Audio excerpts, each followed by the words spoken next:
Rama ka bërë një reformë administrative që ka krijuar komuna në Shqipëri me shumicë etnike të një etnie apo të një tjetre, të cilat nesër patjetër që mund të shfrytëzohen si pretekst për të kërkuar rishikime territoriale edhe për ato zona, që një pjesë të shkojë Maqedonisë Veriut, një pjesë Greqisë, pse jo mund të ketë orekse edhe nga Mali Zi.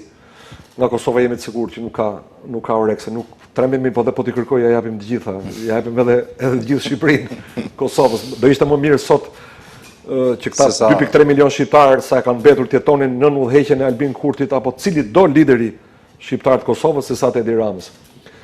Pra, kur i bashkon këto elemente me ato që po flitet gjithmonë më tepër me burime nga agjencitë imobiliare, agjencitë që trajtojnë pasuritë e patundshme, që ka një oreks të shtuar të qytetarëve nga Izraeli për të blerë prona në Shqipëri.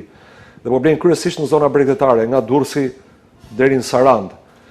Kur shikoni që ka sjellje provokuese, përpara 2 ditësh kanë qenë një grup turistë, besoj, izraelit në Kalan e Beratit, dhe kanë shpërfaqur në mënyrë demonstrative flamurin e Izraelit duke ja treguar disa turistëve të tjerë që siç duket nga veshja, ndoshta gratë kanë pasur flokët të mbuluar, i kanë menduar si musliman.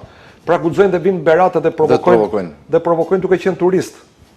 Dhe duke ditur që ky vend, pra më fal, ky vend, ai vend, Shqipëria se jemi në tjetër vend, gjithsesi ka një shumicë muslimane të banorëve. Ti nuk e pse provokon as katolikët, as ortodoksët, po sidomos muslimanët pse po i provokon? Kur nuk po të bëjnë asgjë, po të pranojnë që ti je vizitor, ndonë se ke pasaportën e një shteti gjenocidal.